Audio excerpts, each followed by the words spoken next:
السلام علیکم ورحمۃ اللہ وبرکاتہ۔ اعوذ باللہ السمیع العلیم من الشیطان الرجیم من ہمزہ ونفخہ ونفثہ۔ بسم اللہ الرحمن الرحیم۔ وبالحق انزلناہ وبالحق نزل وما ارسلناک الا مبشرا ونذیرا وقرآنا فرقناہ لتقرأہ علی الناس علی مکث ونزلناہ تنزیلا۔ ہم نے اس قرآن کریم کو حق کے ساتھ نازل کیا ہے اور حق کے ساتھ ہی یہ نازل ہوا ہے، اور ہم نے آپ کو محض بشارت دینے والا اور ڈرانے والا بنا کر کے بھیجا ہے، اور ہم نے قرآن کریم کو موقع بموقع الگ الگ کر کے نازل کیا ہے تاکہ آپ اسے وقفہ وقفہ سے لوگوں کو پڑھ کر کے سنائیں، اور اسے بتدریج تھوڑا تھوڑا کر کے نازل کیا ہے۔ محترم سامعین کرام، جیسا کہ آپ کو معلوم ہے، فجر کی نماز کے بعد دروس القرآن کا یہ سلسلہ ہے جس کو لگاتار مسلسل قرآن کریم کی آیتوں کی ترتیب کے ساتھ، اس کے ترجمہ اور اس کے تفسیر کے ساتھ اس کو ہم آپ کے سامنے پیش کرنے کی سعادت لگاتار حاصل کر رہے ہیں، اور الحمدللہ اس مجلس میں شامل ہونے اور ان آیتوں کی ترجمہ اور تفسیر کو سننے کی سعادت آپ بھی حاصل کر رہے ہیں۔ سامعین کرام، آج پھر وہی سلسلہ ہے اور اسی کی ایک کڑی ہے، اور ترتیب کے ساتھ ہم نے آج آپ کے سامنے قرآن کریم سورہ بنی اسرائیل سورہ نمبر 17 آیت نمبر 105 106 یہ دو آیات آپ کے سامنے تلاوت کی گئی ہیں، اور دونوں آیتوں کا ترجمہ بھی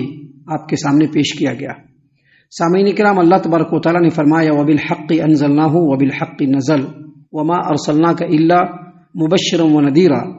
ہم نے اس قرآن کریم کو حق کے ساتھ اتارا ہے اور یہ حق کے ساتھ ہی نازل ہوا ہے، اور ہم نے آپ کو صرف خوشخبری سنانے والا اور ڈرانے والا بنا کر کے بھیجا ہے۔ سامعین کرام، یہ آیت اور اس کے بعد والی آیت، دونوں آیتوں میں اللہ تبارک و تعالیٰ نے یہ بتلایا ہے کہ یہ جو قرآن کریم ہے بالکل برحق ہے، حق کے ساتھ نازل ہوا ہے، کمپلیٹ نازل ہوا ہے، کوئی کمی بیشی نہیں ہے، اور اس قرآن کریم کو نازل کرنے والے خود ہم ہیں، اللہ تبارک و تعالیٰ فرما رہے ہیں، اور یہ بھی فرما رہے ہیں کہ یہ قرآن کریم ایک ہی بار میں نازل نہیں ہوا ہے بلکہ تھوڑا تھوڑا کر کے نازل ہوا ہے۔ یاد رکھیے، قرآن کریم کے بارے میں ایک بات یاد رکھیے، اللہ تبارک و تعالیٰ نے رمضان میں لیلۃ القدر میں اس قرآن کریم کو پورا کا پورا لوح محفوظ سے آسمانی دنیا پر نازل کیا۔ اللہ تبارک و تعالیٰ نے لوح محفوظ میں نازل کر دیا ایک ہی مرتبہ میں اللہ تعالیٰ نے، اور پھر وہاں سے موقع بموقع اللہ تبارک و تعالیٰ نے جبرائیل امین کے ذریعے سے نبی کریم صلی اللہ علیہ وسلم کو آپ کے دل پر اس قرآن کریم کو نازل فرمایا اللہ نے۔ دیکھیے، اللہ تبارک و تعالیٰ نے فرمایا وبالحق انزلناہ وبالحق نزل، ہم نے اس قرآن کریم کو حق کے ساتھ نازل کیا ہے اور یہ حق کے ساتھ ہی نازل ہوا ہے۔ مطلب یہ کہ جن مقصدوں کی خاطر، جس حق و صداقت کے ساتھ، جن مقصدوں کی خاطر، جس حق و صداقت کے ساتھ اس قرآن کریم کو نازل ہونا تھا، ہم نے اسی طرح سے اس کو نازل کر دیا۔ یہ اسی طرح سے نازل ہوا ہے، اس میں کوئی چھیڑ چھاڑ نہیں ہوا ہے، اس میں کوئی کمی بیشی نہیں ہوئی ہے، کوئی شک و شبہ نہیں ہے۔ اس قرآن کریم کو ہم نے ایسے فرشتے کے ذریعے سے نازل کیا جو نہایت قوت والا، انتہائی امانت دار اور دیانت دار، اور ملائے اعلیٰ پر جس فرشتے کی فرما برداری ہوتی ہے اس فرشتے کے ذریعے سے اس قرآن کریم کو پورے حق کے ساتھ آپ صلی اللہ علیہ وسلم کے دل پر پہنچا دیا گیا۔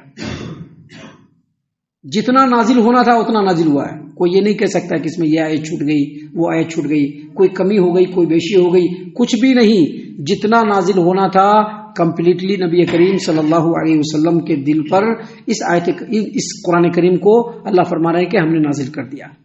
اب نبی کریم صلی اللہ علیہ وسلم کا کام کیا ہے؟ نبی کریم صلی اللہ علیہ وسلم کا کام یہ ہے کہ اس قرآن کریم کو لوگوں کے سامنے پڑھ کر کے سنائے، اس کے اندر جو نیکوکار کے لیے خوشخبریاں ہیں اس کو سنائے، اور جو شرکش لوگ ہیں، جو نافرمان لوگ ہیں، ان کے لیے جو عذاب ہے، جو ہولناکی ہے، اس سے لوگوں کو ڈرائے۔ دیکھیے، اس سے یہ پتہ چلا کہ یہ نبی صلی اللہ علیہ وسلم کا منصب، یہ نبی صلی اللہ علیہ وسلم کی ذمہ داری ہے کہ اللہ کے رسول صلی اللہ علیہ وسلم اس قرآن کریم کو من و عن جیسا اللہ نے نازل کیا ہے ویسا لوگوں کے سامنے تلاوت کرے، اور اس کا جو معنی اور مفہوم ہے اس کو لوگوں کے سامنے واضح کرے، اس کے اندر جو احکام ہے اس سے لوگوں کو آگاہ اور روشناس کرے، اس قرآن کریم کے ذریعے سے جن چیزوں سے منع کیا گیا ہے اس سے منع کریں، اور لوگوں کو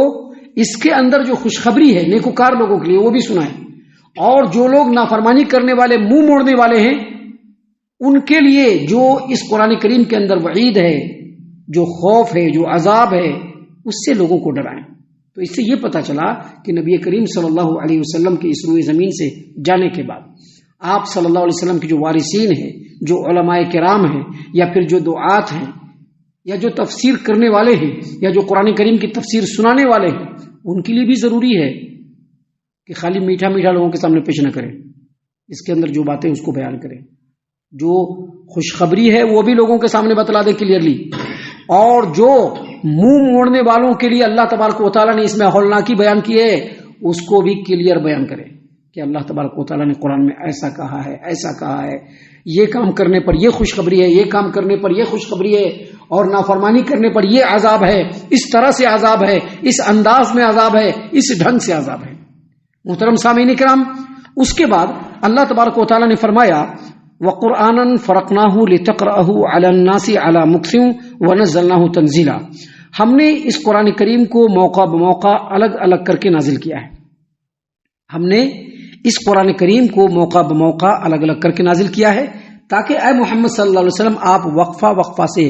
لوگوں کے سامنے اس قرآن کریم کو پڑھ کر کے سنائیں، اور ہم نے اس قرآن کریم کو بتدریج نازل کیا ہے۔ بتدریج مطلب ایک بار نازل کیا، پھر ایک بار نازل کیا، پھر ایک بار نازل کیا، اس طرح سے 23 برس کے عرصے میں اللہ تبارک و تعالیٰ نے اس پورے قرآن کریم کو نبی کریم صلی اللہ علیہ وسلم کے دل پر نازل فرمایا۔ یہ جو آیت کریمہ ہے اصل میں ایک اعتراض کا جواب ہے، اعتراض تھا مشرکین مکہ کا، میں بھی اگر یہ بات نازل نہیں ہوتی تو آج کوئی بھی اعتراض اٹھا سکتا تھا۔ اعتراض کیا تھا ان لوگوں کا کہ اگر یہ قرآن کریم اللہ تبارک و تعالیٰ کی طرف سے نازل ہوتا تو اللہ تبارک و تعالیٰ پورے قرآن کو ایک ہی بار نازل کر دیتا، یہ تھوڑا تھوڑا کر کے جو نازل ہو رہا ہے اس کا مطلب ہے ہو نہ ہو نبی صلی اللہ علیہ وسلم اس قرآن کریم کو لکھتے ہیں، اس کی تصنیف کرتے ہیں، اور جیسا موقع ہوتا ہے ویسا لوگوں کے سامنے پڑھ کر کے سنا دیتے ہیں۔ یہ اعتراض تھا کہ اگر واقعی یہ قرآن کریم اللہ کا کلام ہوتا تو اللہ ایک ہی بار پورے قرآن کو نازل کر دیتا، لیکن ایسا لگتا ہے کہ جو نبی ہے یہ قرآن کریم کو لکھتے ہیں، تھوڑا تھوڑا کر کے اس کو رائٹ کرتے ہیں، تصنیف کرتے ہیں، اور جیسا موقع ہوتا ہے اس طرح سے لوگوں کے سامنے پڑھ کر کے سنا دیتے ہیں۔ اللہ نے کہا کہ ایسا نہیں ہے، ہم اس کو بتدریج نازل کر رہے ہیں، ہم اس کو تھوڑا تھوڑا کر کے نازل کر رہے ہیں، ہم اس کو موقع بموقع نازل کر رہے ہیں، اور اس لیے موقع بموقع نازل کر رہے ہیں کہ جیسا موقع ہو جب یہ نازل ہو تو نبی کریم صلی اللہ علیہ وسلم وقفہ وقفہ سے لوگوں کے سامنے اس قرآن کریم کو پڑھ کر کے سنائیں۔ محترم سامعین کرام، نبی کریم صلی اللہ علیہ وسلم پر یہ قرآن کریم ہم نے جیسا کہ بتلایا ایک بار میں نازل نہیں ہوا، بلکہ یہ قرآن جیسا موقع رہا اللہ تبارک و تعالیٰ نے نازل کیا، آپ صلی اللہ علیہ وسلم کے دل پر نازل ہوتا، آپ صلی اللہ علیہ وسلم لوگوں کو جمع کرتے اور پڑھ کر کے سنا دیتے کہ دیکھو بھائی یہ سب آیتیں اللہ تبارک و تعالیٰ نے نازل فرمائی ہے، اور پورے میں اعلان ہو جاتا کہ یہ سب آیتیں اللہ نے نازل فرمائی ہے۔ سامعین کرام،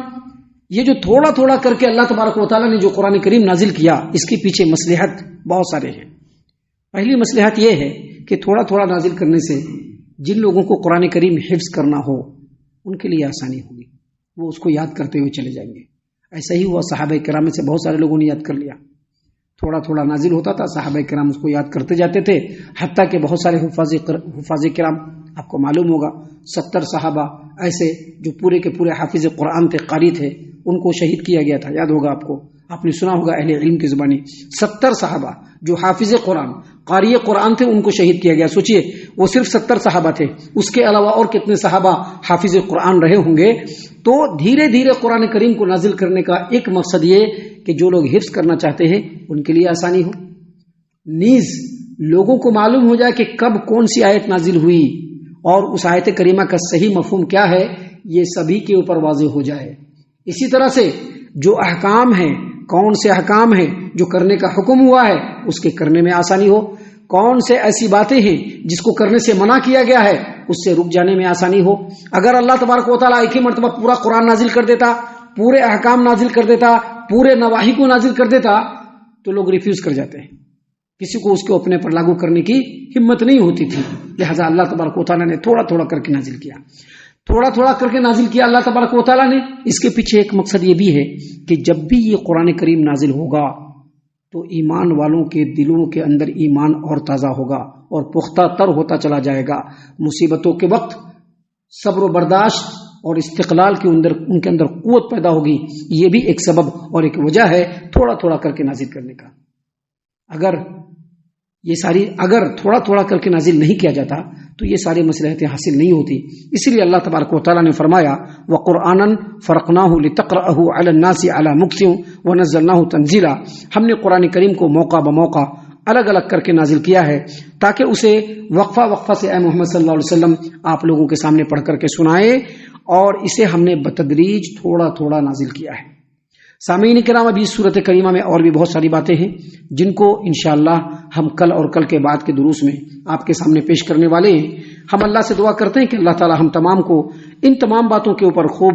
غور و فکر اور تدبر کرنے کے ساتھ ساتھ اللہ اور اس کے رسول صلی اللہ علیہ وسلم کی اطاعت و فرما برداری کرنے والا اللہ تعالی ہم تمام کو بنائے.